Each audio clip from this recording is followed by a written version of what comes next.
বন্ধুরা, একটা প্রশ্ন করি, আপনার কি কখনো মনে হয়েছে দিন শেষ হয়ে যাচ্ছে অথচ কাজের অর্ধেকও শেষ করতে পারেননি? সকালে অনেক এনার্জি নিয়ে শুরু করলেন, লিস্ট বানালেন, প্ল্যান করলেন, কিন্তু দুপুরের পরই ক্লান্তি এসে গেল। দিনের শেষে মনে হলো, ধুর, আজকেও কিছুই করতে পারলাম না। এই অনুভূতিটা আমরা সবাই কম বেশি পাই। আর মজার বিষয় হলো, এটার সমাধানও আছে। আপনার যদি প্রতিদিন মাত্র 20 মিনিট সময় থাকে প্ল্যান করার, তাহলে বাকি 23 ঘন্টা 40 মিনিটকে আপনি একদম বদলে দিতে পারেন।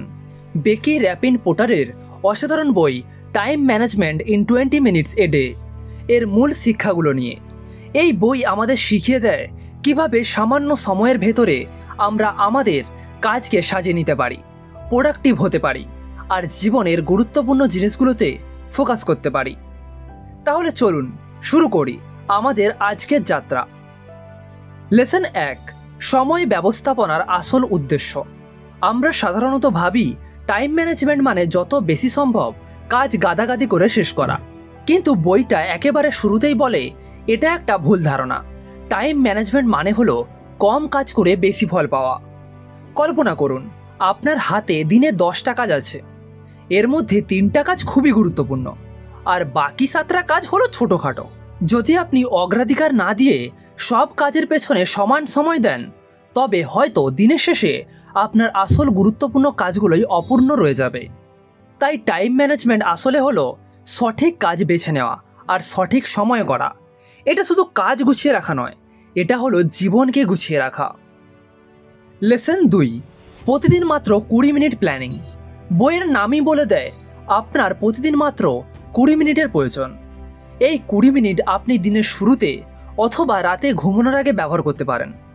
এই সময়ে আপনি করতে পারেন 3টে কাজ।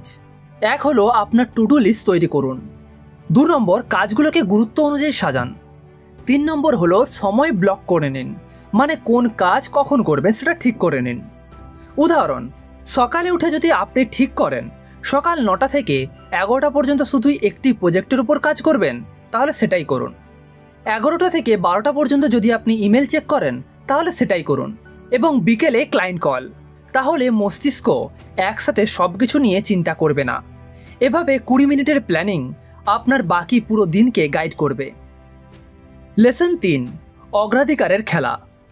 আপনি কি জানেন আমাদের টু ডু লিস্টের 20% কাজই আসলে 80% ফলাফল নিয়ে আসে। এটাই হলো প্যারোটে প্রিন্সিপাল, 80-20 রুল। তাহলে কি করতে হবে? আপনার কাজের লিস্ট থেকে সবচেয়ে গুরুত্বপূর্ণ 2 থেকে 3টি কাজ আলাদা করে বের করুন। সেগুলো শেষ না করা পর্যন্ত বাকি কাজগুলোতে হাত দেবেন না।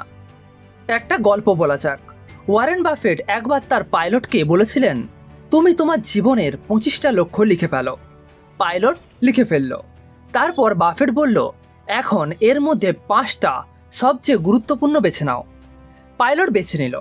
তখন বাফেট বললেন, তোমার জীবনের সবচেয়ে বড় ভুল হবে যদি তুমি বাকি 20টার দিকে তাকাও। এই গল্প থেকে শিক্ষা হলো আমাদের অগ্রাধিকার ঠিক করতে জানতে হবে। লেসন 4, টাইম ব্লকিং, সময়ের বাক্স বানানো। আমরা যদি প্রতিদিন এলোমেলোভাবে কাজ শুরু করি তবে সহজেই মনোযোগ হারাবে, কিন্তু টাইম ব্লকিং নামের একটি সহজ কৌশল আমাদের জীবন বদলে দিতে পারে। এর মানে হলো দিনটাকে বিভিন্ন সময়ের ব্লকে ভাগ করা। যেমন সকাল 9টা থেকে 11টা ডিপ ওয়ার্ক, গভীর মনোযোগের কাজ। 11টা থেকে 12টা ইমেল চেক করা। দুপুর 2টো থেকে 3টে টিম মিটিং। সন্ধে 5টা থেকে 6টা শেখা বা রিডিং। এতে আপনি জানবেন কোন সময়ে কোন কাজ করতে হবে আর আপনার মাথা ফাঁকা থাকবে। লেসন 5, মনোযোগের চোর। আমাদের সময় খেয়ে ফেলেন কারা জানেন? সোশ্যাল মিডিয়া, অপ্রয়োজনীয় কল, নোটিফিকেশান আর অনর্থক আলাপ। এই বই একটা দারুণ টেকনিক বলে, ডিস্ট্রাকশন লগ। দিনের শেষে একটা ডায়েরিতে লিখে রাখুন, আজ কতবার ফেসবুক বা হোয়াটসঅ্যাপে ঢুকেছেন, কত মিনিট নষ্ট করেছেন। কয়েকদিন লিখলেই আপনি চমকে যাবেন। এরপর ঠিক করুন কোন সময়ে সোশ্যাল মিডিয়া চেক করবেন আর বাকি সময়টা একেবারে অফ। লেসন 6, ছোট ছোট বিরতির শক্তি। আমরা ভাবি বেশি কাজ মানে বেশি সময় ধরে কাজ করা, কিন্তু সত্য হলো মস্তিষ্ককে বিরতি দেওয়া খুব জরুরি। পোমোডোরো টেকনিক, 25 মিনিট কাজ, প্লাস 5 মিনিট বিরতি। 4 রাউন্ড শেষে 15 থেকে 20 মিনিটের একটা বড় বিরতি। এই টেকনিক মস্তিষ্ককে ফ্রেশ রাখে আর মনোযোগ বাড়ায়। লেসন 7, না বলার কৌশল। আমাদের অনেক সময় নষ্ট হয় কারণ আমরা সবার অনুরোধে হ্যাঁ বলে দেই। বইতে স্পষ্ট বলা হয়েছে, আপনি যখন না বলেন তখনই আসলে নিজের জন্য সময় জোগাড় করেন। উদাহরণ, অপ্রয়োজনীয় মিটিং, আপনার কাজের সাথে সম্পর্কহীন অনুরোধ, এমন কিছু কাজ যা আপনি করলে অন্য গুরুত্বপূর্ণ জিনিস বাদ যাবে। শুরুতে কঠিন মনে হলেও একবার অভ্যাস করলে না বলা আপনার সময়কে অনেক বাঁচাবে।